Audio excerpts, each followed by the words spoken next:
கலங்கிடும் மகனே வருவாயா, இயேசு அழைக்கின்றார்.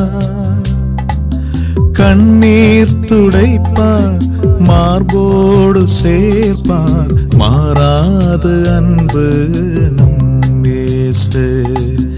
கண்ணீர் துடைப்பார், மார்போடு சேர்ப்பார், மாறாது அன்பு நம் இயேசு. கலங்கிடும் மகனே வருவாயா, இயேசு அழைக்கின்றார்.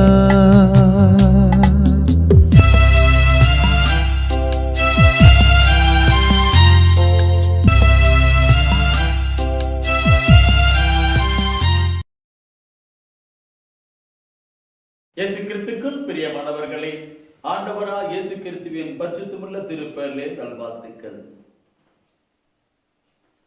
இந்த விடுதலை நிகழ்ச்சி வழியாக உங்களை சந்திப்பதில் நான் மிகுந்த மகிழ்ச்சி அடைகின்றேன். ஆண்டவர் தந்திருக்கிற ஒரு கிருபைக்காக ஆண்டவருக்கு நான் உளமாற நன்றி கூறுகிறேன். பிரியமானவர்களே, என் உள்ளத்தின் ஆழத்திலிருந்து சில கருத்துக்களை மனமோந்து மனம் திறந்து மனமாற உங்களிடம் சொல்ல விரும்புகிறேன். எல்லாம் கடவுளுடைய மகிமைக்காக நான் சொல்லுகிறேன். இறையரசப்பட்ட நற்செய்தி எல்லா இனத்தாருக்கும் எல்லா மக்களுக்கும் உலகம் எங்கும் அறிவிக்கப்பட வேண்டும் என்பது அவருடைய சித்தம், திட்டம், திருவுளம். அது செயல்பட்டு கொண்டிருக்கிறார். இதனாலிருந்து ஒளியும் கூட அப்படித்தான் செயல்பட்டு கொண்டிருக்கிறது. என் அன்பானவர்களே, இந்த ஊழியத்துக்காக நீங்கள் செபிக்கணும். இந்த ஊழியத்துக்காக நீங்கள் ஜெபிக்கணும். இந்த ஊழியத்தை நீங்கள் ஜெபத்தினாலே நீங்கள் தாங்கணும். பிரியமானவர்களே, ஒவ்வொரு மாதமும் தேவ ஊழியம் என்கிற புத்தகம் வெளியிடப்படுகிறது. இந்த புத்தகத்தை நீங்கள் உங்களுடைய மற்றவர்களுக்கு அறிவியுங்கள். ஒரு 10 பேரையாவது நீங்கள் வாசகராக்குங்கள். இந்த புத்தகத்தின் ஊழியத்துக்கு கடவுளுக்கு கொடுக்கும் ஊழியம் சொன்னார் என்னன்னா, விலையோ சந்தாவோ குறிப்பிட வேண்டாம், விலையோ சந்தாவோ குறிப்பிட வேண்டாம், யாருன்னு பணம் கேட்க வேண்டாம், நானே மக்களோட உள்ளத்துல பேசி கொடுக்க செய்வேன்னு சொன்னார். இன்னைக்கு அப்படிதான் செஞ்சுக்கிட்டு இருக்கிறார். இன்னைக்கு அப்படிதான் செஞ்சுட்டு 12,000 புக்குக்கு மேல வெளியிட்டு கொண்டிருக்கிறோம், செஞ்சு கொண்டிருக்கிறார். சிலருடைய காணிக்கை கொண்டு அநேகருக்கு சென்று கொண்டிருக்கிறது. நீங்களும் இதுல ஈடுபடுங்கள், செயல்படுங்கள். ஏன்னா இறைச்சிப்பட்ட நற்செய்தி மக்களுக்கு செல்லப்பட வேண்டும். அதே சமயம் பார்க்கிற பொழுது the voice of God, அதுவும் இப்பொழுது யூடியூப்ல இன்னைக்கு நற்செய்தியெல்லாம் தொலைத்தொடர்பு ஊடகம் வழியாக ஓடிக்கிட்டு இருக்கு. யூடியூப்ல வாய்ஸ் ஆஃப் காட் தினந்தோறும் தமிழ்லும் இங்கிலீஷ்லையும் கொடுத்துட்டு இருக்கேன். இங்கிலீஷ் நிறைய பேருக்கு தமிழ் தெரியாது அல்லவா? அப்படி எல்லாம் கேட்கணும். எல்லா மக்களும் கேட்பதற்காக செஞ்சுட்டு இருக்கோம். நீங்க சப்ஸ்கிரைப் பண்ணி கொடுங்க. சப்ஸ்கிரைப் பண்ணி கொடுத்தால் உங்களுக்கு தினந்தோறும் அதுல உங்களுக்கு வரும், தினந்தோறும் செய்தி வரும். ஒருவேளை உங்களுக்கு செய்ய தெரியவில்லை என்றால் செய்திகளிடம் கேட்டு இது கொஞ்சம் செஞ்சு கொடுங்கன்னு கேளுங்க. செய்ய தெரிந்தவர்கள் மற்றவர்களுக்கு இதை செயல்படுத்துங்க. இப்படி எல்லாம் ஒரு நற்செய்தி அறிவிப்பு பண்ணித்தான் செய்தி கொடுங்க. அடுத்தபடியாக நான் சொல்லுகிறேன், இந்த நாட்களிலே நற்செய்தி அறிவிக்கின்ற காரியங்களை பார்க்கிற பொழுது தயவுசெய்து எல்லாம் பைபிள் எடுத்துட்டு இருக்கிறீங்க, பரவாயில்ல. 2 தெசலோனிக்கேயர் புத்தகம் விடுங்க. 2 தெசலோனிக்கேயர் தூயர் உணர்த்துறாரு. 2 தெசலோனிக்கேயர் புத்தகத்துல முதல் அதிகாரத்துல 8வது வசனம், 7 பிற்பகுதியிலிருந்து படிச்சுன்னு நினைக்கிறேன். அது படிச்சு பாருங்க என்ன சொல்லுது. 2 தெசலோனிக்கேயர் முதல் அதிகாரத்துல 7ஆம் வசனத்தை பிற்பகுதி வச்சா வரும். அது 8 படிக்கணும். நம் ஆண்டவர் இயேசு வல்லமை உள்ள தம் தூதரோடு வானிலிருந்து வெளிப்படும் போது இப்படி நிகழும். இப்படி இருக்கும். அப்பொழுது அவர் தீப்பிழம்பின் நடுவே தோன்றி கடவுளை அறியாதவர்களையும் நம் ஆண்டவர் இயேசுவை பற்றிய நற்செய்தியை ஏற்காதவர்களையும் தண்டிப்பார். சகோதரர் படிக்கும்போது கையை வெட்டுறாரு. பார்க்க புரியவில்லை. கடவுளை அறியாதவர்களையும் நற்செய்தி ஏற்காதவர்களையும் அவர் தண்டிப்பார் சொல்லப்பட்டிருக்கிறது. நன்றி. இந்த வசனத்தை மற்றும் இந்த வார்த்தையை மாத்திரம் இந்த நாளிலே தயவுசெய்து சிந்தித்து பாருங்க, செயல்படுங்க சகோதரர்கள். கடவுளை அறியாதவர்களை எவ்வளவு நற்செய்தியை ஏற்காதவர்களையும் தண்டிப்பார் என்றால் என்ன எப்படி அழிவு உண்டாகும்? அதுக்காகத்தான் இந்த தொலைக்காட்சி வழி செய்திகள், புத்தக ஊழியத்தின் செய்திகள், காரியங்கள், ஊடகத்தின் வழியாக வருகின்ற காரியங்கள் எல்லாம் சென்றிருக்கு. செய்யுங்க, தக்க கைமாறி பெறுவீங்க, பெறுவீங்க. இப்படி இந்த வருகிற பொழுது இறையர்ச்சியை பற்றி செய்தி வருகிற பொழுது எதிர்மறையான ஒரு கருத்து இருக்கிறது. அது பொல்லாத பிசாசு. இன்னைக்கு இந்த ஆண்டு வருகை நாட்கள் மிக சமீபம் என்பது உங்களுக்கும் எனக்கும் தெரியுமோ தெரியாதோ பொல்லாத பிசாசு தெளிவா தெரியும். எனவே ரட்சியம் நிரூபிக்க கூடாதபடி தீவிரமாக செயல்பட்டுக் கொண்டிருக்கிறார். திருவிழிப்பாட்டிலே 12 பாட்டு சொல்லப்பட்டிருக்கும். தனக்கு சிறிது காலமே அறிந்திருக்கிற அழகியானவன் கடும் சீற்றத்தோடு கூட வந்திருக்கிறாங்க.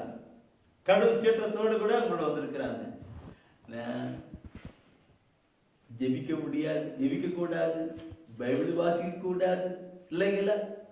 பைபிள் வாசிக்க கூடாது, இறைவார்த்தை கேட்க கூடாது, கேட்டு புரிஞ்சு கூடாது, அப்படி செஞ்சுட்டே இருக்கிறார். அப்படின்னா நற்செய்தி எப்படி இருக்கும்? பயங்கர எதிர்ப்பு, பல எதிர்ப்பு இருக்கு. எனவே இந்த ஊழியத்துக்காக நீங்க ஜெபிப்பீங்களா? நீங்க ஜெபம் பண்ணிருக்கு எங்களுக்கு ஒரு ஜெப வீர சேனை உண்டு பண்ண ஆண்டவர் சொன்னார். ஜெப வீர சேனை உண்டு பண்ணுங்க இந்த தூய ஆவியானவர் குணத்தினார். அதனால தான் இப்போ ஒரு ஜெப வீர சேனை உண்டாக்கணும். நீங்களும் அந்த ஜெப வீர சேனையிலே இணைந்து கொள்ளப்பட வேண்டும் என்றால் உங்களுடைய பெயர்களை, உங்களுடைய நம்பர்களை சொல்லுங்க. நான் சொல்லுகிற நம்பரை பதிவு பண்ணி எழுதிச்சுக்கிட்டு அவரோட கூட 94487 என்று சொல்லுகிறேன். 94437 944379180 இந்த நம்பருக்கு நீங்க உங்களுடைய பேரை ஜெப வீர சேனையில சேருங்கள். பிசாசு எதிர்த்து நிற்கலாம், ஆண்டுடைய வருகைக்காக காத்துக் கொண்டிருக்கலாம். Praise the Lord. இப்பொழுது நம்ம இப்ப கிடைக்கலாம். அன்பானவர்களே, நம் காலை முதல் இதுவரை பல நிலை சென்றிருக்கலாம்.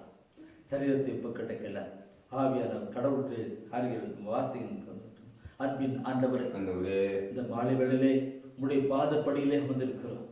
மரித்து உயிர்த்து வாழ்ந்து கொண்டிருக்கிற என் இயேசுவே, உம்முடைய பாதப்படியிலே அமர்ந்திருக்கிறோம். அன்று மரியாதையோடு பேசியது போல எங்களோடு பேசுங்க. நல்ல பங்கை தேர்ந்து கொள்ளும்படியாக நான் கடந்து வந்திருக்கிறோம். உங்களுடைய வார்த்தைகளுக்கு வாழ்வாய் ஆண்டவரே, நீர் பேசும். உங்களுடைய பிள்ளைகள் நான் கேட்கிறேன். ஆமென். பிரியமானவர்களே, பரிசுத்தத்தை குறித்து அப்படியே சிந்தித்து இருக்கணும். பரிசுத்த பரிசுத்தம்னா நிறைய சொல்லிக்கிட்டு போயிட்டே இருக்கலாம், சொல்லிட்டு போயிடலாம். அதெல்லாம் எப்படி நம்முடைய வாழ்க்கையில செயல்படுகிறது தான். ஏன்னா பரிசுத்தமுள்ள கடவுள், நான் உன்னை பரிசுத்தப்படுத்துகிறேன் சொல்லுகிற கடவுள் எப்படி எல்லாம் பரிசுத்தப்படுத்தி நம்ம நடப்பித்துக் கொண்டிருக்கிறார், அவர் உள்ள அனுபவிக்கின்ற ஒரு காரியமா இருக்கிறதை தான் உங்களோடு நான் சொல்லிக் கொண்டிருக்கிறேன். இந்த நாளிலும் பிரியமானவர்களை, அந்த பரிசுத்தை பற்றி பார்க்கிற பொழுது கனிகளை கொண்டு மரத்தை அறிந்து கொள்ளுன்னு பார்த்தோம் இல்லைங்களா? அது மத்தியில் சொல்வார் இல்லைங்களா? 12ஆம் அதிகாரத்திலே 34 சொல்வார், கனிகளை கொண்டு மரத்தை அறிந்து கொள்ளுங்கிறது. இப்போ நாம் கடவுளுடைய பிள்ளைகள், பரிசுத்தமான பிள்ளைகள், உண்மையுள்ள பிள்ளைகள், அன்பான பிள்ளைகள் என்பதை காட்டிக் கொள்வதற்கு அங்கே வெளிப்படுத்தணும், கனிகளை வெளிப்படுத்தணும். அப்ப மரத்தை இந்த கருத்தை நான் பார்க்கிற பொழுது நேற்று தினத்திலே நான் ஒரு 3 கருத்தை நான் சொன்னேன். அன்பை பத்தியும், மகிழ்ச்சியை பத்தியும், அமைதியை பத்தியும் சொன்னேன். இந்த அமைதியை பற்றி சொல்லி வேறமா முடிச்சுட்டேன். எனக்கு டைம் இல்லை, பொழுதுல டைம் இன்னும் நல்லா ஜாப் பண்ணுங்க, இன்னும் நிறைய டைம் கிடைக்கணும்னு கடவுள் செய்வா நாட்கள்ல அமைதி. என் அன்பானவர்களே, நம்முடைய வாழ்க்கையில இந்த அமைதி இருக்குதான். அருமையான ஒரு பாட்டு, அமைதி தேடி அலையும் நெஞ்சமே, அருமையான பாட்டு. நீங்களும் பாடிக்கிட்டே இருப்பீங்க இல்லைங்களா? பாடிக்கிட்டே இருப்போம். அமைதி, அந்த அமைதியை அவர் தான் தர முடியும். நம்முடைய பணம் இருக்கலாம், படிப்பு இருக்கலாம், அதிகாரம் இருக்கலாம், செல்வம் இருக்கலாம், ஆனால் இந்த உலகத்தில் நிலையில ஏற்படுகிறது மேலதான் அவர் அமைதி வைத்திருக்கிறார், மேலதான் அமைதி இருக்கிறார். எனவேதான் இந்த உலகம் தர முடியாத அமைதியை நான் வைத்திருக்கிறேன் சொல்லியிருக்கிறார். வைத்திருக்கிறார். அந்த அமைதி எப்பொழுது வரும்? நாம் பரிசுத்தமான ஒரு வாழ்க்கை வாழ்கிற பொழுது கடந்து வரும். பரிசுத்தமான ஒரு வாழ்க்கை கடந்து வரும். இந்த பாவத்தை விட்டு அகலம். நான் தருமபுரி கார்மல் தியான ஆசிரமத்திலே அரைத்தந்தையோடு கூட இணைந்து அங்கே நற்செய்தி கொடுத்து கொண்டிருக்கிறேன். அங்கே சொல்லுவது இதுதான், வாழ்க்கை வாழ்கிற பொழுது அந்த தெய்வத்தின் அமைதி வராது. ஏசாயா 59 ஒன்று சொல்லுங்கள், உங்கள் செவி கொடுக்க முடியாதபடி ஆண்டுடைய கைகள் குறுகி விடவில்லை, உங்கள் ஜபத்தை கேட்க முடியாதபடி ஆண்டுடைய காதில் செய்து மாறவில்லை, மாறாக உங்கள் பாவங்களும் அக்கிரமங்களும் தடையா சொல்லியிருக்கேன். இதை போகிற பொழுது அப்போ இந்த பாவம் போக்கி நம்ம பரிசுத்தமான ஒரு வாழ்க்கை வாழ்கிற பொழுது அங்கு தெய்வம் வைத்திருக்கிற அந்த தெய்வீகமான அமைதி நமக்கு கடந்து வரும், மகிழ்ச்சி கடந்து வரும், அன்பு கடந்து வரும், குடும்பத்தில் நம்மளை கடந்து வரும். சார் இதை பண்ண அடுத்த பத்து கனி பொறுமை இல்லைங்களா? இந்த பொறுமை பார்க்கிற பொழுது தூயா இருக்கு. இந்த பொறுமை ஒன்று பேருந்து நீ படிச்சு போறீங்களா? ஒன்று பேருந்து இல்லை, நீ பார்த்தீங்கன்னா நான் படித்து 1 பேருந்து 15ஆம் நான் படிக்கிற பொழுது அங்கே சொல்லப்பட்ட வார்த்தை அன்பு பொறுமை உள்ளது சொல்வார். அன்பு ஃபர்ஸ்ட் வார்த்தை அந்த 4ஆம் வசனத்துல 13 அன்பு பொறுமை உள்ளது, நன்மை செய்யும், பொறாமைப்படாது, தகர்த்து வச்சுக்கொள்ளாது, இருமாப்பு, அன்பை இழிவலை செய்யாது, தன்னலம் ஆடாது, எரிச்சலுக்கு கோபத்துக்கு இடம் கூடாது, தீங்கு அப்படின்னு சொல்லிட்டு இருப்பார். இந்த அன்பு பொறுமை உள்ளதுன்னு ஃபர்ஸ்ட் பாயிண்ட். அதுல பொறுமை உள்ளது, அன்பு பொறுமை. இன்னைக்கு நம்முடைய வாழ்க்கையில பொறுமை வேண்டும். பொறுமை என்பதுதான் மிக உன்னதமான ஒரு கனியாக கூட இருக்கிறாங்க. ஒரு குடும்பத்தில் கணவன் மனைவியுடைய பொறுமை இருக்கும் போது, பிள்ளைகளுடைய பொறுமை இருக்கும், நாம் பணி செய்கின்ற இடத்திலே பொறுமை இருக்கும் பொழுது அங்கே அந்த கனி அவுட் ஆகிறது. நாம் பணி செய்கின்ற இடத்திலே நாம் பொறுமை உள்ளவர்களாக நாம் செயல்பட்டோம் என்றால் அங்கே கடவுளுடைய கனி அந்த காரியங்கள் வெளிப்படுகிறது. பொறுமை. எவ்வளவு திட்டினாலும், எவ்வளவு ஏசினாலும், எவ்வளவு துப்பினாலும் அமைதியா பொறுமையா கடந்து போகிற பொழுது அன்பானவர்களே, பொறுமை. இந்த பொறுமையை பார்க்கிற பொழுது கொலோசியர் புத்தகத்திலே 3ஆம் அதிகாரத்திலே 12ஆம் வசனம் புனித பவுல் அங்கே சொல்லுகிறது கருத்து நாம் பார்க்கணும். நீங்கள் கடவுளால் தேர்ந்து கொள்ளப்பட்டவர்கள். எல்லாம் கைத்திட்டு சகோதரமே பார்க்கணும். கடவுள் இன்னைக்கு கடவுளால் தேர்ந்து கொள்ளப்பட்டோம் போது எனக்கு எதுவும் வசனம் இருக்கு. இன்னைக்கு எவ்வளவு இந்த தொலைக்காட்சியில் எவ்வளவு பேர் இருக்காங்க பார்க்கணும் இல்லையா? யாரும் பார்க்கறது இல்லை.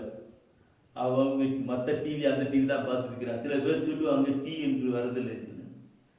கடவுளால் தேர்ந்து கொள்ளப்பட்டா சொல்லுங்க, படிக்கலாம் தொடர்ந்து. அவரது அன்பிற்குரிய இறை மக்கள். எனவே அதற்கு இசைய பரிவு, இரக்கம், நல்லெண்ணம், மனத்தாழ்மை, கனிவு, பொறுமை ஆகிய பண்புகளால் உங்களை அணி செய்யுங்கள். எப்படி சொல்லிக் கொண்டிருக்கிறார் புனித பவுல் சொல்லுகிற கருத்தை நான் பார்க்கணும் பிரியமானவர்களே. இவற்றெல்லாம் நீங்கள் அணிச்செய்யுங்கள். கடவுளால் தேர்ந்து கொள்ளப்பட்ட மக்கள், கடவுளுடைய பிள்ளைகள், நீ பரிசுத்த மக்கள், இவற்றை நீங்கள் அணிச்செய்யுங்கள் சொல்லிக் கொடுக்கிறார். அணிச்செய்யுங்கள் சொல்லுகின்றார். நம்முடைய வாழ்க்கையிலே அந்த பொறுமை வேண்டும். இந்த பொறுமை சொல்லுகிற ஒரு தூய உணர்த்துகிறத நான் சொல்ல வருகிறேன். நேற்று தினத்தில் ஒரு சகோதரி பற்றி சொன்னேன். இப்பொழுது கூட ஒருத்தரை பற்றி நான் சொல்ல விரும்புகிறேன். ஒரு சகோதரன் தான் பொறுமை. அந்த சகோதரன் பார்க்கும் பொழுது உண்மையாகவே ரொம்ப கோபப்படுகிற மனிதன், பொறுமையா இருக்கணும், தூக்கி அடிச்சு போட்டு.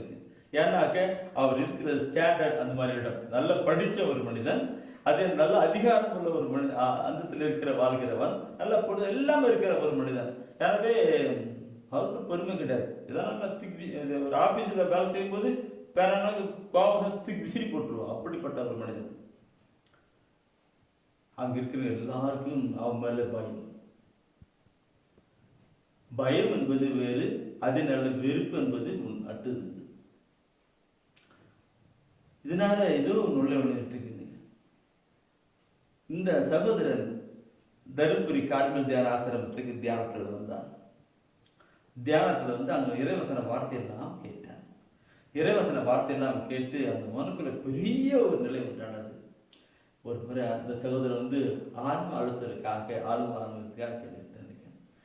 கேட்கிற பொழுது பிரதனுக்கு பொறுமையே இல்லை, பொறுமை இல்லை. இந்த பொறுமை எங்கிருந்து வருகிறது? கடவுள் கடவுள் பொறுமை உள்ளவர். நீ பார்க்கலாம் பிரியமானவர்களே, ஆண்டவராக இயேசு கிறிஸ்து பரிசுத்தமுள்ள கடவுள், பரிசுத்தமுள்ள கடவுள். அந்த பரிசுத்தமான ஆண்டவர் இயேசு கிறிஸ்துவை திட்டினார்கள், பேசினார்கள், அடித்தார்கள். அவர் வாய்த்திரம் அதை ஆட்டை போல இருந்தார் என்று சொல்லப்பட்டிருக்கிறது. பிளாத்துக்கு முன்பாக அவர் கை கட்டி அப்படியே அமைதியா இருக்கிறார். எல்லாம் பல வச்சுட்டாங்க. அது பிளாத் கேட்கிறார், இவர்கள் இப்படி எல்லாம் உங்கள் குற்றம் சாட்டுகிறார்களே இன்னும் அப்ப கூட வாய் திறக்கிறதே இல்லை. பொறுமை எப்படி? அந்த அப்படிப்பட்ட ஒரு பொறுமை வேண்டும் என்றால் அவருடைய ஆவி நமக்குள் வருகிற வேண்டும். அவருடைய ஆவி நமக்குள் வருகிற பொழுது அது அன்பின் மெத்தமாக கடந்து போய் அது பொறுமை கொண்டு வருகிறது. அப்போ நாம் பரிசுத்தமுள்ள பிள்ளைகளாக வெளிப்பட முடியும். அந்த சகோதரனுக்கு நான் சொன்னேன், சகோதரா இப்படித்தானே இயேசு ஆண்டவருடைய நான் சொல்ல சொல்ல அந்த சகோதரனுடைய கண்ணுக்குள்ள அப்படியே கண்ணீர் வந்து விட்டது. அப்புறமேல கடைசி இந்த தியான கணக்குல அபிஷேக ஆராதனை வேலை ஆவியானவரை பற்றி சொல்லிக் கொண்டு வரும். அந்த சகோதரன் கண்ணீர் விட்டு கதை கேட்டான் பாருங்க. இதுக்கு நானே ஆச்சரியப்பட்டு போனேன். ஆண்டவரே உடைய ஆவினால் நிரப்புங்க, உடைய ஆவினால் நிரப்புங்க, நான் ஒரு பரிசுத்தமான வாழ்வும் கத்தி ஜெபம் இருக்கிறேன். என் அன்பானவர்களே, கடவுள் அவருடைய நினைப்பினார். இன்று அந்த தியானம் முடிச்சு போன பின்னாடி அவருடைய ஆபீஸ்ல பார்த்தினாக்க இவருடைய சொல் செயல் செயல்பாடுகள் எல்லாம் வித்தியாசமா இருக்கிறது. எல்லாம் அந்த இவர் கீழே வேலை செய்ய ஆபீஸ்ல இவர் கீழே வேலை செய்யணும் அத்தனை பேருமே பார்த்து ஆச்சரியம், என்ன முன்னில இப்படி இருப்பாரு, இப்ப இவ்வளவு அன்பா பேசுறாரு, இவ்வளவு முகத்துல சந்தோஷம் மகிழ்ச்சி பொறுமையா இருக்கிறாருன்னு சொல்லிட்டு எல்லாம் ஆச்சரியப்பட்டாங்க, எல்லாம் ஆச்சரியப்பட்டு இருக்கிறாங்க, எல்லாரும் இருந்தாங்க. அப்போ விடுதலுக்கு கடவுள் வந்தார். அன்பானவர்களே, இன்று அந்த அனுபவத்தில் அப்படி எல்லாரும் பார்ப்பார்கள் என்றால் இதே போல நம்முடைய தனிப்பட்ட வாழ்க்கையில், நம்முடைய குடும்ப வாழ்க்கையில், நம்முடைய வாழ்க்கையிலே கடவுளை வெளிப்படுத்த வேண்டும். அதுக்காகத்தான் ஆண்டவர் செய்திருக்கிறார். அன்பானவர்களே, இந்த சிறப்பட்ட பொறுமை என்ற அந்த கருவிலைக்கு அதே பாருங்க பரிவு அந்த கருத்து கூட அந்த குலோசியில சொல்லப்பட்ட வார்த்தை தான் இங்கே கழிவு சொல்லப்பட்டிருக்கு. பரிவு, அதாவது பரிவுனா தயவு, பரிவு மற்ற மேல தயவு, மற்ற மேல தயவு, நம்மளுக்கு பக்கத்துக்கு தயவு. இப்படி ஆவின் கனிகளை பார்க்கிற பொழுது நாம் அடுத்தது பரிவுன்னு சொல்லப்படும். இது நன்னயம் சொல்லப்பட்டிருக்கும். நன்னயத்தை பார்க்கிற பொழுது ஒரு கருத்தை சொல்லும் போது நினைக்கிற தூயாவின் உணர்த்தை சொல்லப்பட்டிருக்கேன். அதாவது ரோமர் 15 அது பழைய மொழிபெயர்ப்பு வேற, புதிய மொழிபெயர்ப்பு வேற போட்டிருக்காங்க.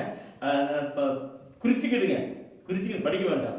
ரோமர்ல 15ஆம் அதிகாரத்துல 14 நற்குணம், நன்னயம், நற்குணம், நல்ல ஒரு குணம். அடுத்தது விசுவாசம், கனிவு, தன்னடக்கம். இந்த தன் அடக்கம் என்பதை குறித்து நான் பார்க்கிற பொழுது மிகுமையா பிரியாமலே தன் அடக்கம்.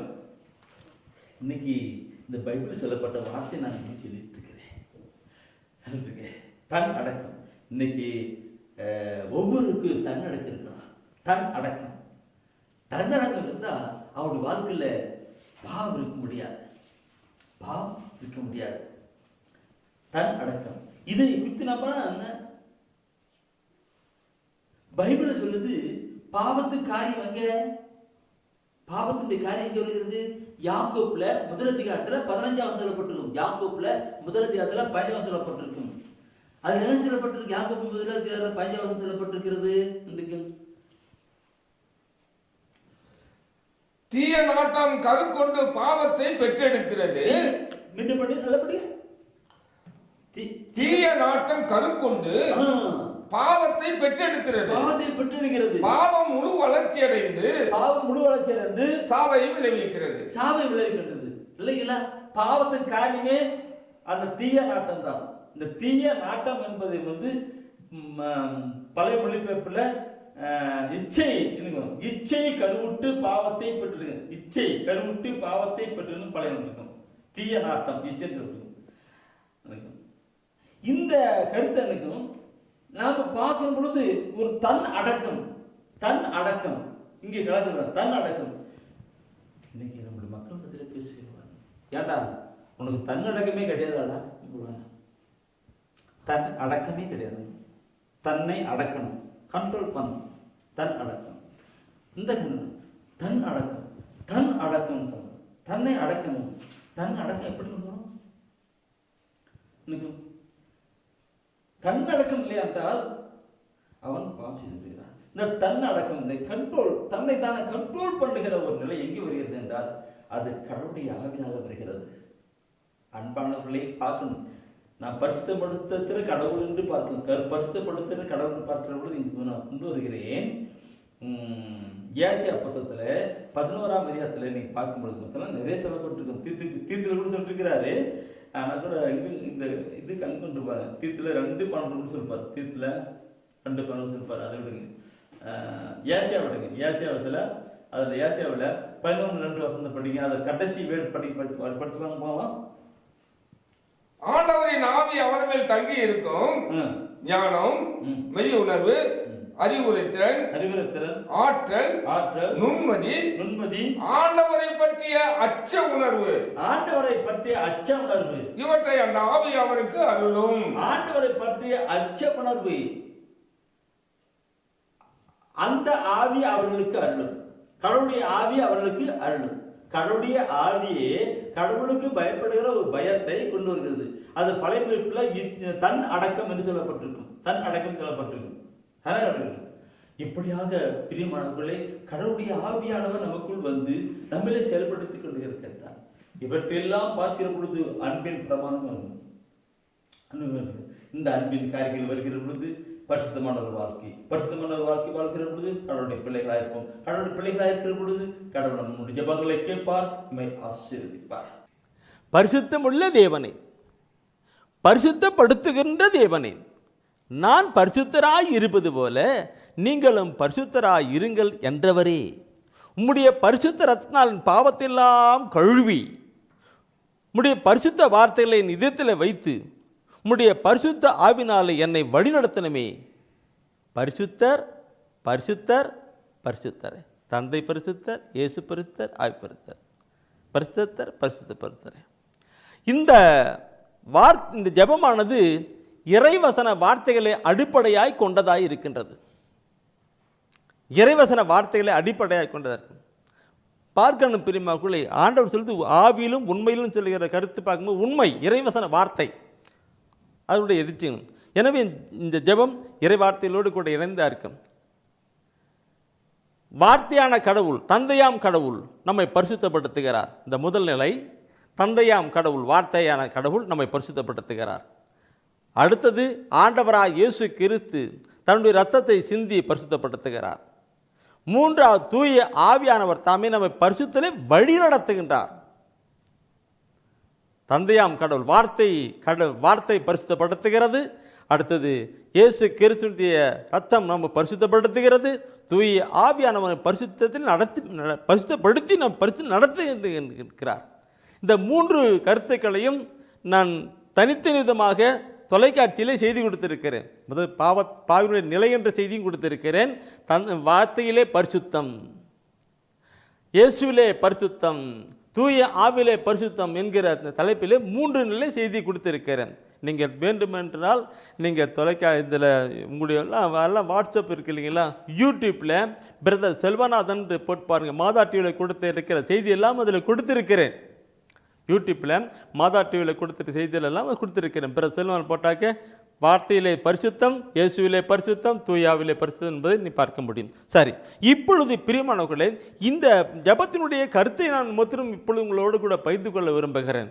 பரிசுத்தம் உள்ள தேவனே என்று சொல்லப்பட்டிருக்கிறது. பரிசுத்தம் உள்ள தேவனே என்று சொல்லுகிறவர் அவர் பரிசுத்தராக இருப்பவர் நம்மளை பரிசுத்தப்படுத்த வேண்டும் விரும்புகிறார். லேவியர் புத்தகத்திலே 19ஆம் அதிகாரத்திலே 2வது வசனம் நமக்கு சொல்லிக் கொடுக்கிற வார்த்தை உண்டு. நீ இஸ்ராயேல் மக்களிடம் கூற வேண்டியது தூயவராய் இருங்கள், தூயவராய் இருங்கள், ஏனெனில் உங்கள் கடவுளும் ஆண்டவருமாகிய நான், உங்கள் கடவுளும் ஆண்டவருமாகிய நான் தூயவர். பாருங்கள், பரிசுத்தமுள்ள தேவன் சொல்லுகிற பொழுது அங்கே சொல்லப்படுகிறது, நான் பரிசுத்தராய் இருப்பது, தூயவராய் இருப்பது போல நீங்களும் தூயவராய் இருங்கள் என்று ஆண்டவர் சொல்லுகின்றார். நான் தூயவராய் இருப்பது போல நீங்களும் தூயவராக. அப்ப நான் தூயவராய் இருப்பது போல நீங்களும் தூயவரான்னு சொல்லுவது அங்க மாத்திரமல்ல, பைபிளை பார்க்கிற பொழுது நிறைய இடத்திலே அவர் தூயவராய் இருங்கள் என்று சொல்லியிருக்கிறார். நான் தூயவராய் இருப்பது போல நீங்களும் தூயவராய் இருங்கள் என்று சொல்லியிருக்கிறார். பார்க்கணும். நீ குறித்து வச்சுக்கிறீங்க, எல்லாம் எழுதியிருக்கிறீங்க, குறித்து வைங்க சகோதரமே, குறித்து வைங்க. அங்க பார்க்கிற பொழுது 1 பேதுருவிலே 1 அதிகாரத்திலே 15 சொல்லுவார், நம்மை அழைத்த கடவுள் தூயவராய் இருப்பது போல நாமளும் தூயவராய் இருக்கப்பட வேண்டும் என்று பேதுரு சொல்வது. நம்மை அழைத்த கடவுள் தூயவராய் இருப்பது போல, கடவுள் தூயவராய் இருப்பது போல. 1 தெசலோனிக்கேயர் 4 அதிகாரம் 3 சொல்லுகிறது, உங்களை நாம் எல்லாம் தூயவராய் இருக்கப்பட வேண்டும் என்று கடவுள் விரும்புகிறார் என்று. நாம் எல்லாம் தூயவராய் இருக்கப்பட வேண்டும் என்று கடவுள் விரும்புகிறார். பிரியமானவர்களே, நாம் பரிசுத்தமானவர்கள். எனவே தான் பரிசுத்தமுள்ள தேவன் என்று பார்க்கும் பொழுது அவர் பரிசுத்தராய் இருப்பது போல தான் நம்முடைய பரிசுத்தமுள்ள தேவனே. நீங்க இப்ப எழுதும் போது, செய்தி எழுதும் போது வசனம் கூட்டி அடிக்கலாம். பரிசுத்தமுள்ள தேவன் சொல்லிட்டு வசனம் குறிச்சிருங்க. அடுத்தது பரிசுத்தப்படுத்துகிற தேவனே சொல்லுகிறேன். பரிசுத்தப்படுத்துகிற தேவனே ஆண்டவர் சொன்னார், என்ன, நான் பரிசுத்தராக போல நீங்களும் பரிசுத்தராக இருங்க, நான் பரிசுத்தராக போல நீங்களும் பரிசுத்தராக இருங்க. இன்னும் அப்படி சொல்லி அவர் முடிக்கவே இல்லை. பரிசுத்தராக இருங்க, பரிசுத்தம் எப்படி இருக்க முடியும்?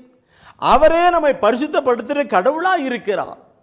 அவரே நம்மை பரிசுத்தப்படுத்துகிற கடவுளாக ஆண்டவராக இருக்கின்றார். பார்க்கணும். பரிசுத்தப்பட தேவனை பரிசுத்தப்படுத்துகிற தேவன் என்று பார்க்கும் பொழுது பரிசுத்தப்படுத்துகிற தேவன் தான் நாம் தொடர்ச்சியை பார்க்கிறோம். பரிசுத்தப்படுத்துகிற தேவன் என்று பார்க்கும் பொழுது எங்கே? லேவியர் புத்தகத்திலே 20 அதிகாரத்திலே 8வது வசனத்தை நீ படிப்பில்லையானால் அதிலே சொல்லப்பட்டிருக்கிறதை பார்க்கணும். என் கட்டளைகளை கைக்கொண்டு அவற்றின்படி நடங்கள், நானே உங்களை தூய்மைப்படுத்தும் ஆண்டவர். நானே உங்களை தூய்மைப்படுத்தும் ஆண்டவர் என்று சொல்லுகிறார். நானே உங்களை தூய்மைப்படுத்த, நானே உங்களை தூய்மை பரிசுத்தப்படுத்துகிற கடவுள் என்று சொல்லுகின்றார். Praise the Lord, praise the Lord. பிரியமானவர்களே, அவர் பரிசுத்தர். அந்த பரிசுத்தமான ஆண்டவர் நம்மை பரிசுத்தப்படுத்த விரும்புகிறார். நானே உன்னை பரிசுத்தப்படுத்துகிற கடவுள் என்று சொல்லுகிறார். பரிசுத்தப்படுத்தினார். இந்த பரிசுத்தப்படுத்துகிற கடவுள் சொல்லுகிற பொழுது அந்த வசனத்தில் ஒவ்வொன்றும் நீ படிப்பு இல்லைனால் அது நிறைய கருத்து இருக்கும். அதே லேவியர் புத்தகத்தில் 22:9 சொல்லப்பட்டிருக்கும், நானே உங்களை புனிதப்படுத்துகிற கடவுள், பரிசுத்தப்படுத்துகிற கடவுள் என்றும் பரிசுத்தப்படுத்துகிற கடவுள் என்றும். 32வது சொல்றது, நானே உங்களை புனிதப்படுத்துகிற கடவுள் என்று சொல்லப்பட்டிருக்கும்.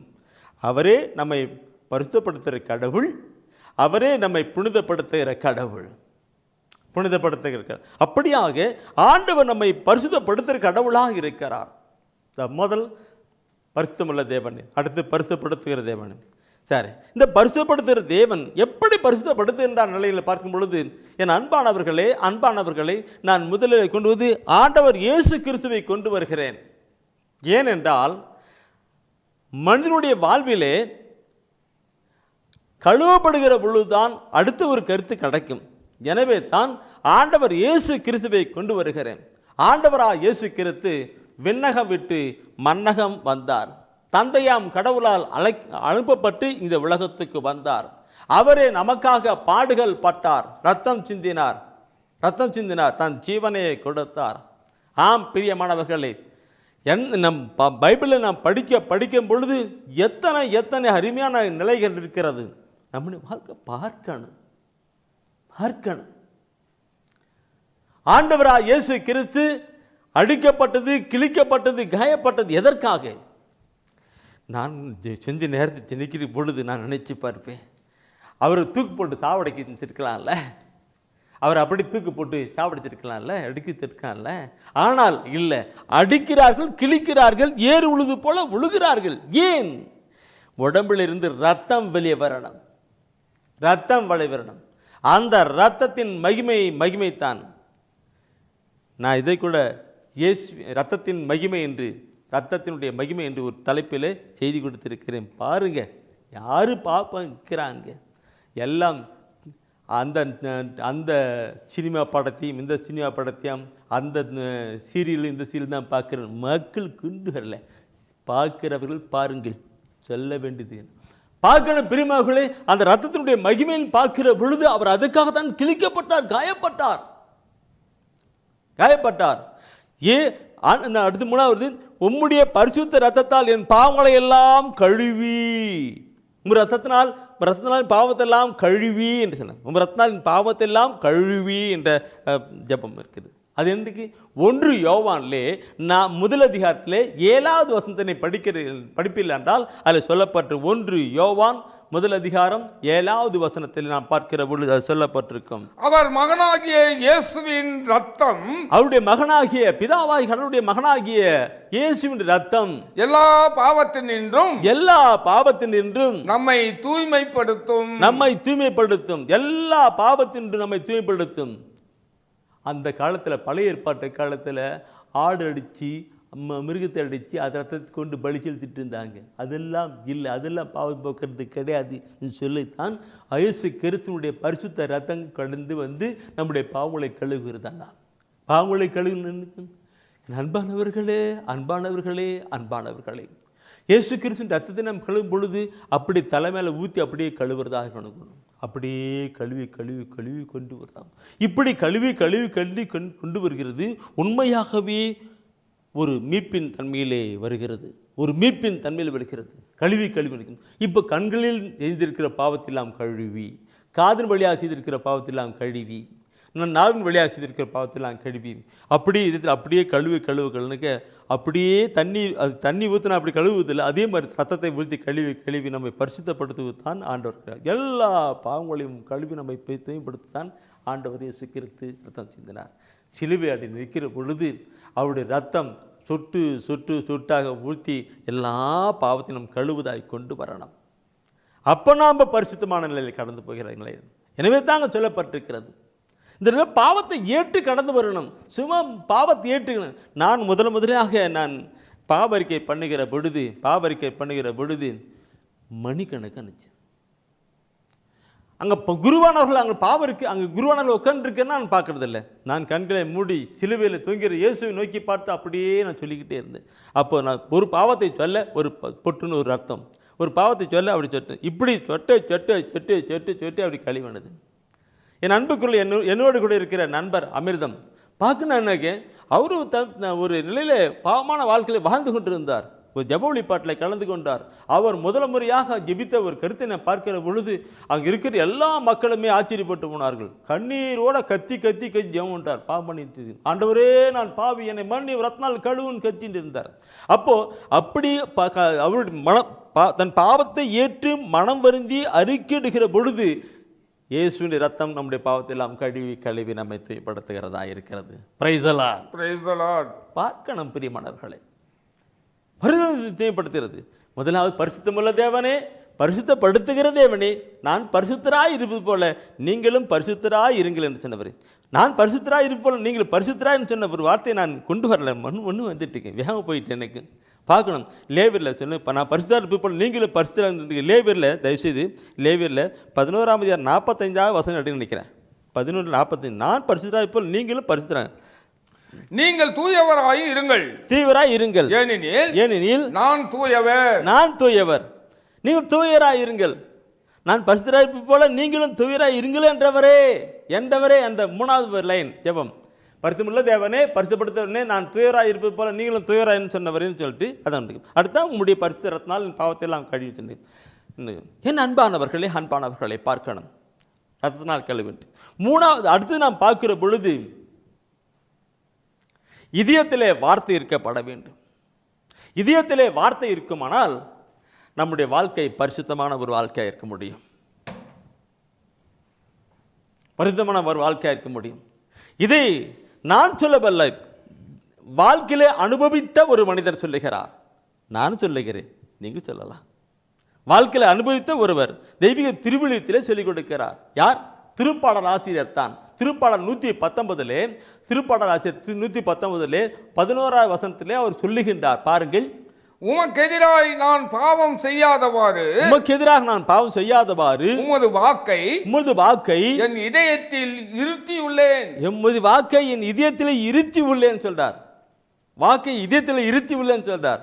அந்த வார்த்தை இதயத்தில் இருந்தால் அந்த வார்த்தையின்படி நாம் வாழ்கிற பொழுது பரிசுத்தமான ஒரு வாழ்க்கை வாழ்கிறதா இருக்க முடியும்.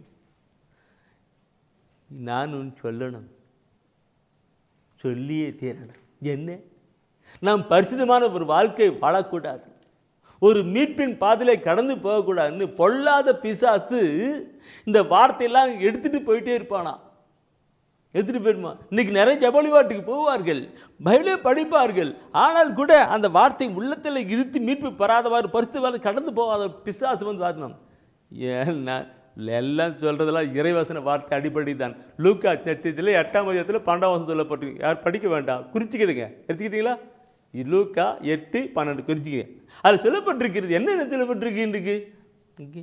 அவர்கள் நம்பி, இறைவார்த்தையை நம்பி மீட்பு பெறாதவாறு அழகை வந்து அவருடைய உள்ளத்தில் இருந்து வார்த்தையை எடுத்துட்டு போயிடுவானா. ஏன்? அவன் மீட்பு பெறக்கூடாது, அவன் பரிசுத்தமான ஒரு வாழ்க்கை வாழக்கூடாதுன்னு அவன் வேலை பார்க்கணும். பிரியமானவர்களே, இன்னைக்கு பைபிளை படிக்கிறதே இல்லை எனக்கு. சரி, எனவே இன்னைக்கு அப்படியாக இறைவசன வார்த்தைகளை எடுக்க முடியாது. இறைவசன வார்த்தை நம்முடைய இல்லத்திருந்தால் நம்முடைய பரிசுத்தமான ஒரு வாழ்க்கை வாழ முடியும். பரிசுத்தமான ஒரு வாழ்க்கை முடியும். அனுபவித்து சொல்லுகிறதான் திருப்பாடலாசிரியர். இதை நான் சொல்லுகிற பொழுது வேற ஒரு கருத்து சொல்லணும். பிரியமானவர்களே, சொல்லணும் போல தூயார் உணர்த்துறார். இந்த ஆண்டவர் இங்கே ஆண்டவர் சொல்றாரு, நான் கற்பிக்கிற சட்டத்திட்டம் எல்லாம் உன் உள்ளத்திலே பதிய கடவானமாக என்று இனச்சட்டம் 6ஆம் அதிகாரத்திலே 6ஆம் வசனத்திலே 6:6 சொல்லுகிறார். இனச்சட்டம் 6 சொல்லுகிறார். யாருக்கு? அப்பா அம்மாமார்களுக்கு தான், பெற்றோர்களுக்கு தான் அந்த வார்த்தை. ஏன்னா பெற்றோருக்கு சொல்கிறேன்னா அடுத்தது பிள்ளைகளுக்கு. அந்த 7ஆவது வசனம் சொல்லுகிறது, நீ அவற்றை உன் பிள்ளைகளின் உள்ளத்தில் பதியுமாறு சொல். அவற்றை உன் பிள்ளைகள் உள்ளத்திலே பதியுமாறு சொல். உன் வீட்டில் இருக்கும் போதும், உன் வழி பயணத்தின் போதும், நீ படுக்கும் போதும், எழும்போதும் அவற்றை பற்றி பேசு.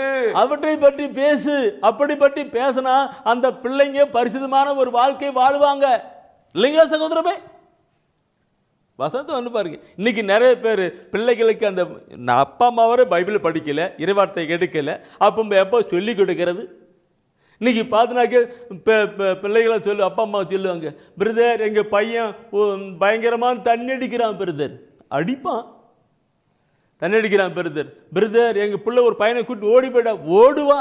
நீ ஆரம்பத்திலே அந்த கொண்டு வரணும். இன்னைக்கு சகோதரருடைய பிள்ளைங்கனாக்க அவங்க பிள்ளைங்கள்லாம் கூட இறைவசன வார்த்தை அடிக்கடி நான் சொல்கிறது தான். அவங்களுடைய பிள்ளைகள் இறைவசன வார்த்தை அவங்க அப்பா அம்மாவும் அப்பா சொல்லி கொடுத்துட்டே இருப்பாங்க. நானும் என் பிள்ளைகளுக்கு சொல்லி கொடுத்துறேன், டாய் இப்படி படப்படணும் சொல்லி கொடுத்துறேன். அதனால அப்படி போயிட்டு இருக்கோம். என் அன்பானவர்களே, பைபிளில் சொல்லப்பட்ட இறைவசன வார்த்தை. எனவே தான் ஜெபத்தில் இருக்கிறோம், ஆண்டவர் உம்முடைய பரிசுத்தமான வார்த்தைகளை என் இதயத்திலே வைத்து நான் பரிசுத்தமாக வாழ்றதுக்கு நான் மாத்திரம் அப்படி போயிட்டு அந்த பிள்ளைகளுக்கு சொல்லிக் கொடுக்குற வார்த்தையில் அப்படி கொண்டு வந்தால் என்ன நடக்கும்? வாலிப நாட்களில், என் அன்பான சகோதரமே, வாலிப நாட்களில் அந்த பிள்ளைகள் கெட்டு போக மாட்டார்கள், அழிந்து போக மாட்டார்கள். ஏன்? பைபிள் சொல்லப்பட்டிருக்கு. இந்த வசன வார்த்தை அப்படி உள்ளத்தில் இருக்கும்போது அது பயந்து பரிசுத்தமா வாழ வைப்பான். வார்த்தை செய்யும், உயிருள்ளது, ஆற்றல் செய்யும்.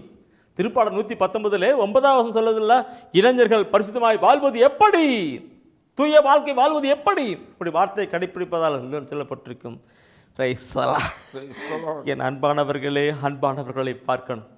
பரிசுத்தமுள்ள தேவனே, பரிசுத்தப்படுத்துகிற தேவனே, நான் பரிசுத்தராக இருப்பவள் நீர் பரிசுத்த சொன்னவரே, உம்முடைய பரிசுத்த வார்த்தையால் பரிசுத்தத்தினால் பாவத்தை எல்லாம் கழுவி உம்முடைய பரிசுத்த வார்த்தைகளை என் இதயத்திலே வைத்தால் மட்டும் போதாது, அந்த வார்த்தையின்படி வளர்க்கணும். உமது பரிசுத்த ஆவினால் என்னை வழிநடத்தணுமே என்று, உம்முடைய பரிசுத்த ஆவினால என்னை வழிநடத்தணுமே என்று, அந்த பரிசுத்த ஆவினால் வழிநடத்தணுமே என்று சொல்லுகிற பொழுது அன்பானவர்களை பார்க்கணும். அப்படி வழிநடத்துவதுதான் நான் பரிசுத்தராக போல நீங்களும் பரிசுத்தம் சொன்னார் இல்லைங்களா? நான் சொன்னேன் இல்லைங்களா? அப்போ பரிசுத்தமுள்ள கடவுள் நம்மை பரிசுத்தப்படுத்தும் போது அவர் நாம் பரிசுத்த மக்களாக இருப்போம், அவருடைய பிள்ளைகளாக இருப்போம், மக்களாக இருப்போம். அதுக்கு தான் தூய ஆவியானவர் அடிக்கடி நான் படிக்கிறது தான். ரோமர் 8ஆம் அதிகாரத்திலே 14ஆவது வசனம் சொல்லப்படுவது என்ன? ரோமர் 8:14 என்ன சொல்லுவது என்ன? கடவுளின் ஆவியால் இயக்கப்படுகிறவர்களே, கடவுளுடைய மக்கள், அவர் பரிசுத்தராய் இருப்பது போல பரிசுத்தமான பிள்ளைகளாய் இருக்க செய்கிறது அந்த ஆவினால் தான், அந்த கடவுளுடைய ஆவினால் தான். கடவுளுடைய ஆவியால் ஏற்கப்பட்டவர்களே கடவுளுடைய மக்கள். என் அன்பானவர்களே பார்க்கணும். அப்படி கடவுளுடைய ஆவியால் இயக்கப்படுகிற மக்கள் ஒரு பரிசுத்தமான வாழ்க்கையாகும். கடவுளுடைய ஆவியால் பிறக்கிற ஒரு மனிதன் பரிசுத்தமான ஒரு வாழ்க்கையை வாழ முடியும். 1 யோவான் 3:9 சொல்வது, கடவுளுடைய ஆவியால் பிறக்கிறவர்கள் அவர்கள் பாவம் செய்வதில்லை, அவர் பாதுகாக்கிறார். அதே 5:18 சொல்லப்பட்டு பாதுகாக்கிறார். எப்படியாக நம்முடைய வாழ்வை ஒரு பரிசுத்தமான ஒரு வாழ்க்கை வாழ வேண்டும் என்றால் இந்த வசனம் எல்லாம் உள்ளடக்கி அதை வாழ்வாக்கி அதன் வாழ்விப்படி நடக்கிற பொழுது நாம் பரிசுத்தமுள்ளவராக இருக்கப்பட முடியும். எனவே தான் ஆண்டவர் இந்த நாளிலே இந்த செய்தியை கொடு என்று சொன்னார். தூய் ஆவியில் உணர்த்தி கொடுக்க சொன்னார். அதைத்தான் நான் சொல்லுகிறேன். எனவே இந்த அருமையான வேளையில் நாம் எப்போ கிடைக்கலாம் நினைக்கலாம். நாம் எல்லாம் பரிசுத்தராவதே நம் தெய்வத்தின் தீரு சித்தம். நாம் எல்லாம் பரிசுத்தராவதே நம் தெய்வத்தின் தீரு சித்தம். பரிசுத்தம் இன்றி தெய்வத்தை யாரும் தரிசிக்க முடியாது. பரிசுத்தமே பரநேசு தங்கும் இல்லம், பக்தர்கள் தேடும் தேவாலயம். பிரியமானவர்களே, நாம் பரிசுத்தமான நிலை கடந்து வரணும். கடவுள் தங்குகிற ஒரு ஆலயமாய் மாறணும். மற்ற பிற இன மக்கள், கடவுளை அறியாத மக்கள் எல்லாம் இந்த கடவுளை நம்முடைய உள்ளத்தின் ஆழத்திலே வாழ்ந்து கொண்டிருக்கிற அந்த ஆண்டவர் நோக்கி, அந்த ஆலயத்தை நோக்கி வரணும். இறையரசு விடணும். ஒப்புக்கெடுப்பா பரிசுத்தமுள்ள நான் சொன்ன வார்த்தை அப்படியே கண்களை மூடி கரங்களை விரித்து அப்படியே சொல்லுவீங்களா? என்னோடு கூட சொல்லுவீர்களா? சொல்லுங்க. இனி வர நாட்டில் அந்த வசன வார்த்தையெல்லாம் சொல்லி அப்படி கொண்டு வாங்க, ஜபமாக மாற்றுங்க. பரிசுத்தமுள்ள தேவனே, பரிசுத்தப்படுத்துகிற தேவனே, நான் பரிசுத்தராய் இருப்பது போல நீங்களும் பரிசுத்தராய் இருங்கள் என்றவரே, உம்முடைய பரிசுத்த இரத்தத்தால் என் பாவங்களை எல்லாம் கழுவி உம்முடைய பரிசுத்த வார்த்தையை என் இதயத்திலே வைத்து உம்முடைய பரிசுத்த ஆவினால் என்னை வழிநடத்தனமே. பரிசுத்தர் பரிசுத்தர் பரிசுத்தரே. அன்பானவர்களே, நாம் ஜெபிப்போம். ஜெபக்கருத்துக்களை எல்லாம் நான் உங்களோடு கூட பகிர்ந்து கொண்டிருக்கிறேன். இப்பொழுதும் நான் சொல்ல நீங்கள் சொல்லுங்க. அப்புறம் நாம் எல்லோருமே இணைந்து நாம் ஜெபிக்கலாம். சொல்லுவோமா? நான் சொல்லுங்க. பரிசுத்தமுள்ள தேவனே, பரிசுத்தப்படுத்துகிற தேவனே, நான் பரிசுத்தராய் இருப்பது போல நீங்களும் பரிசுத்தராய் இருங்கள் என்றவரே, உம்முடைய பரிசுத்த இரத்தத்தால் என் பாவங்களை எல்லாம் கழுவி உம்முடைய பரிசுத்த வார்த்தைகளை என் இதயத்திலே வைத்து உமது பரிசுத்த ஆவியால் என்னை வழிநடத்தனமே. பரிசுத்தரே. ஜெபிப்போம். ஆசீர்வதியும் இயேசு கிறிஸ்துவின் மூலம் பிதாவே, ஆமென். அரியே வாழ்க, ஆண்டவரும் உடனே, பெண்களிலே நீர் பேரு பெற்றீரும் மகனும் வாழியவே. பரிசுத்த மரியாயே, எங்கள் பரமனின் தாயாரே, பாவிகள் எங்களுக்காய் பரமனை மன்றாடும். இப்போதும் நீர் மன்றாடும். தீமைகள் நெருங்கையிலே பரமனை மன்றாடும். மரணம் வருகையிலே எம்மை தாங்கும் அம்மா.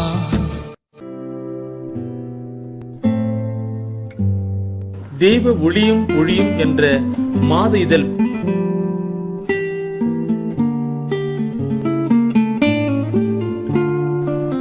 எமது டிவைனைட் ஊழியத்தின் வழியாக வெளியிடப்படும் தெய்வ ஒளியும் என்ற மாத இதழ் பெற வேண்டும் என்றால் சரியான முகவரியை அனுப்புங்கள்.